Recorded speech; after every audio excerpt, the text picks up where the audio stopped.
Vicinity FM 95.3.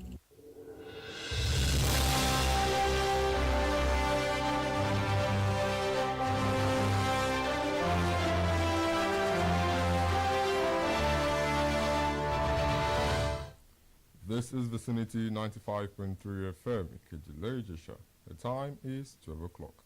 I am Paul Etienne with Global News.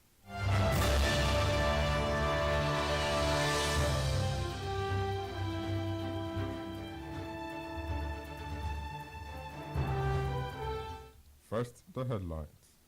Chief of Army Staff orders troops to rescue abducted Kebbi schoolgirls.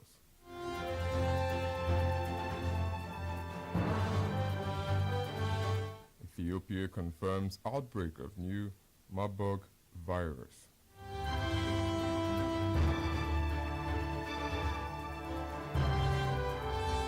And Canada Prime Minister budget proposal survives confidence vote at Parliament.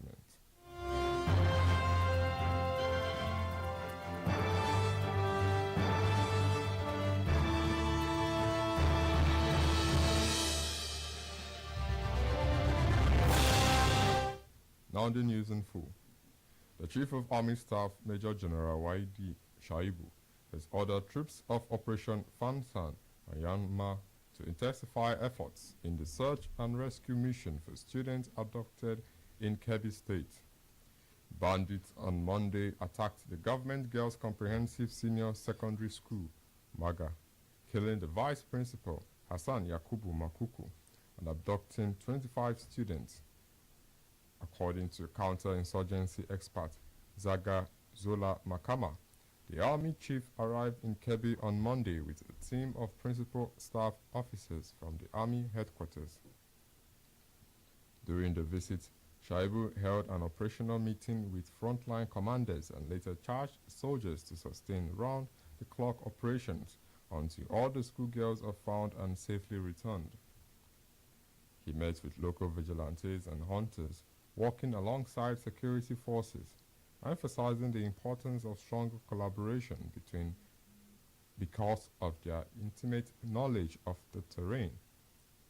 The Army chief also paid a condolence visit to the traditional ruler of Danko, Abubakar Alaji, and the principal of the school, Rabbi Magaji, reaffirming the military's commitment to rescuing the abducted students unharmed.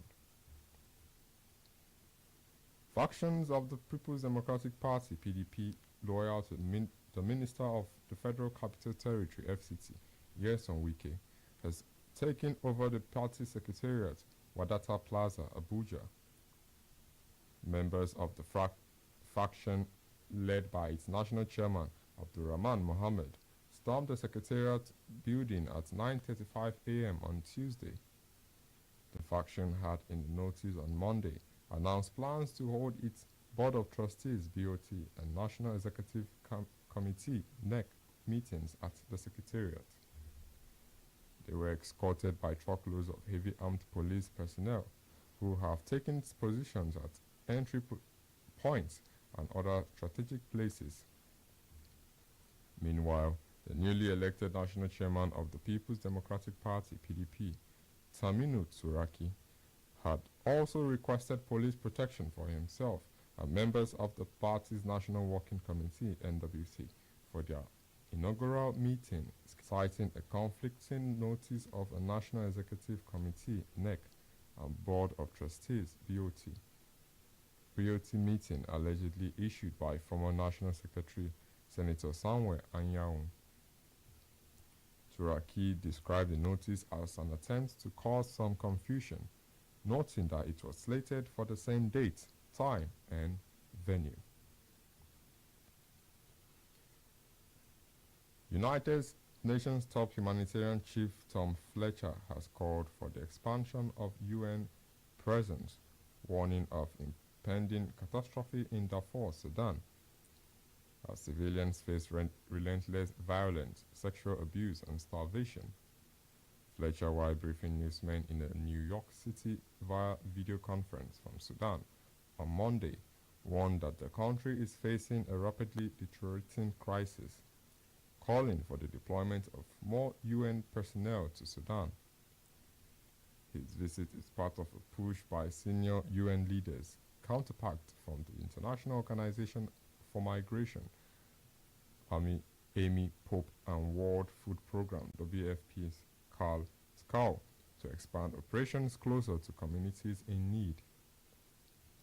Fletcher also reported direct engagement with Rapid Support Forces (RSF) leader General Hemedti, pressing for safe passage, unhindered access, and an end to attacks on civilians. Tanzanian President Samia Suluhu Hassan to swear in new cabinet members today, Tuesday, November 18th, following the appointment of 27 ministers and 29 deputy ministers.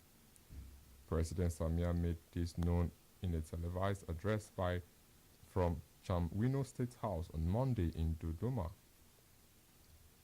Her husband Mohammed Muchgewa, daughter Wanu Hafid Amir, and son-in-law were given key government positions.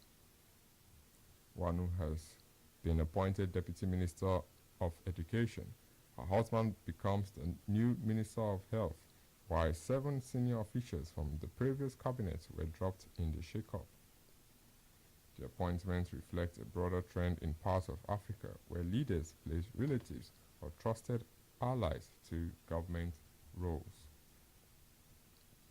Ethiopia authorities has declared new Marburg virus outbreak after it confirmed the deaths of 3 people from the disease, as health officials investigating 3 additional suspected fatalities.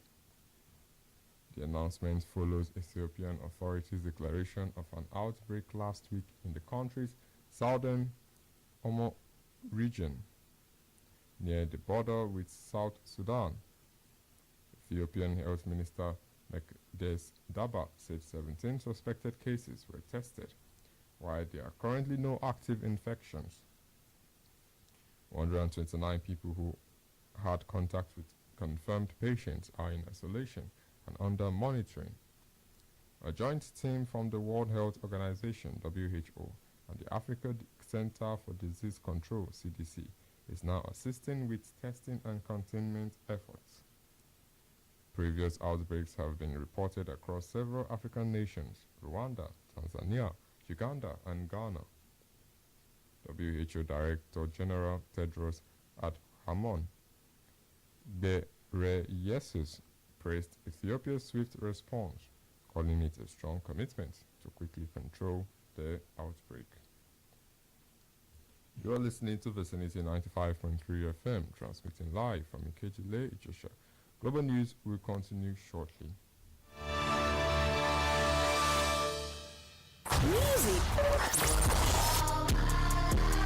Sports. In towards Lukaku. Entertainment. Cut the beat. Politics. All on your darling station, Vicinity 95.3 FM, Ikejile, Ijesha.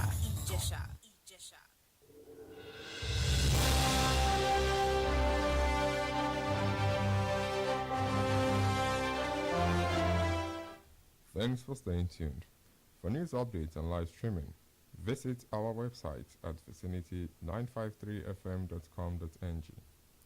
You can also provide us information via email at vicinitynewsroom@gmail.com or call 0814 365 8302.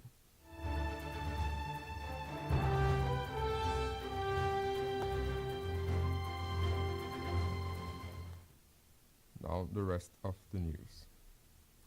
Aid agencies have reiterated calls for Israel to allow more tents and needed supplies into Gaza after a mid-heavy winter rainfall, saying more than 250,000 families need emergency help with shelters.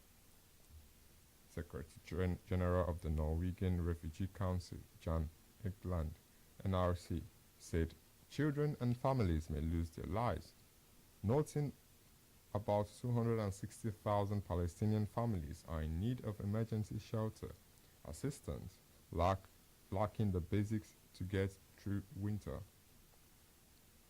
With a majority of the population displaced by 2 years of a devastating war, most Gazans now live in tents, many of them makeshift. which are being cleared up after widespread flooding due to a winter storm that began last Friday. A recent UN report found that across Gaza, more than 80% of buildings had been destroyed and 92% in Gaza City.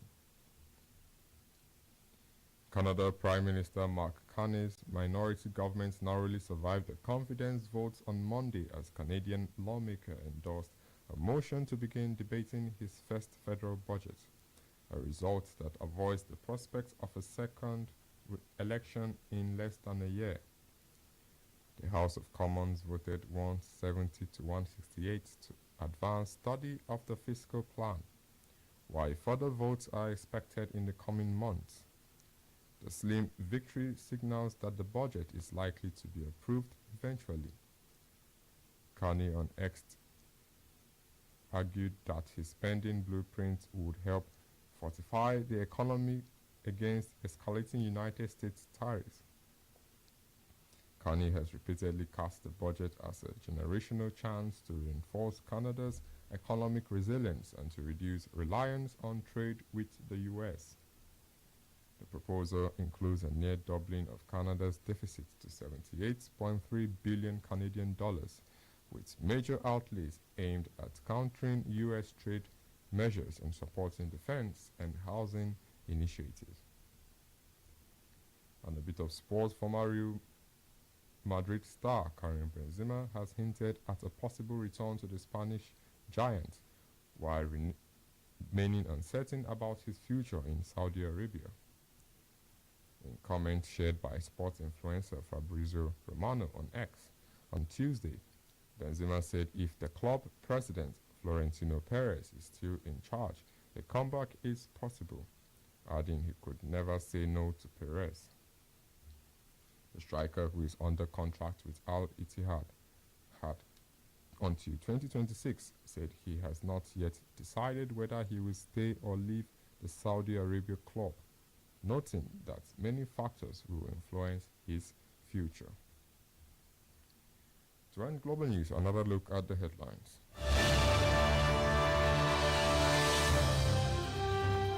The Chief of Army Staff, Major General Waidu Shaibu, has ordered troops of Operation Fansan Myanmar to intensify efforts in the search and rescue mission for students abducted in Kebbi State.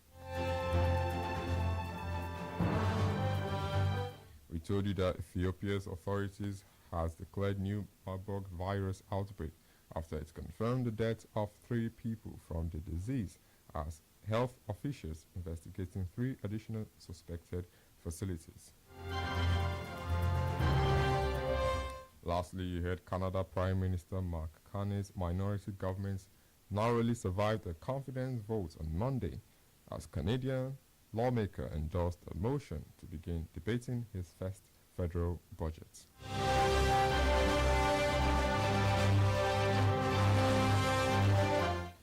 And just before we go, the last line. The only thing worse than being blind is having sight with no vision. That was Global News. It was edited by OLUWAFUNKE Israel. On behalf of the production team, I am Paul Leteng. Thanks for listening. Please stay tuned for news nationwide at 6 o'clock. Good afternoon.